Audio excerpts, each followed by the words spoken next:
The Boy Who Cried Wolf. In a lush village nestled at the foot of a great mountain lived a young shepherd boy named Arlo. Every single day, Arlo's only job was to watch over the sheep as they grazed on the sweet green grass. Although the hills were beautiful, the silence often made him feel very lonely and bored. He wished for something exciting to happen to break the long, quiet hours.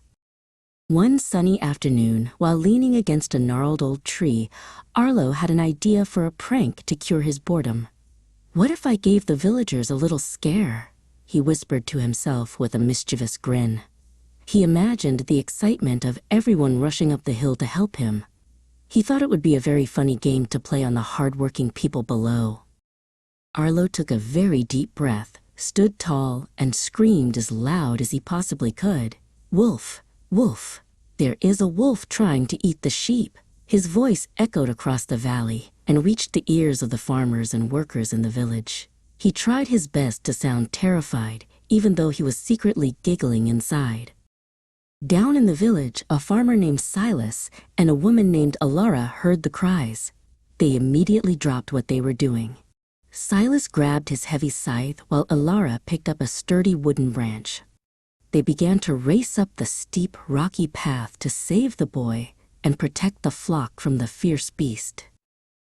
When Silas and Alara reached the top of the hill, they looked around frantically, but there was no wolf to be seen.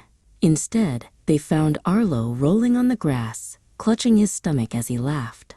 "You actually believed me. It was just a joke," the boy cackled. Silas frowned deeply, frustrated that his valuable time had been wasted on a lie.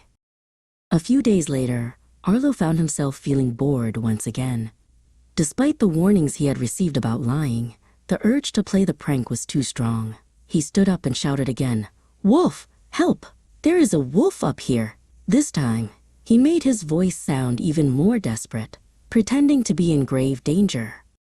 In the village, Alara and another farmer named Bram heard the shouts. They hesitated for a moment.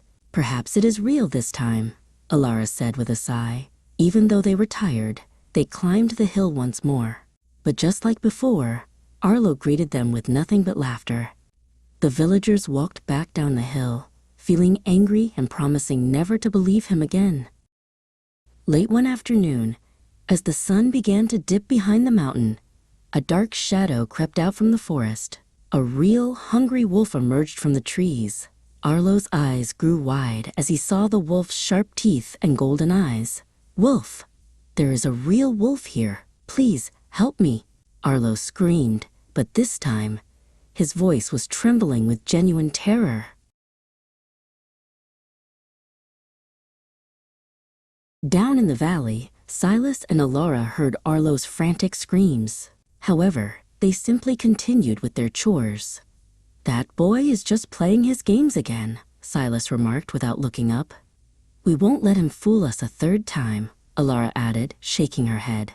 Not a single person from the village moved to help the boy.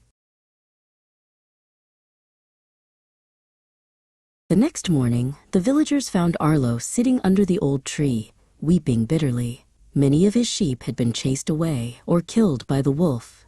"No one came to help," Arlo sobbed. The villagers looked at him sadly. Arlo had learned a painful lesson. Nobody believes a liar, even when they are finally telling the truth.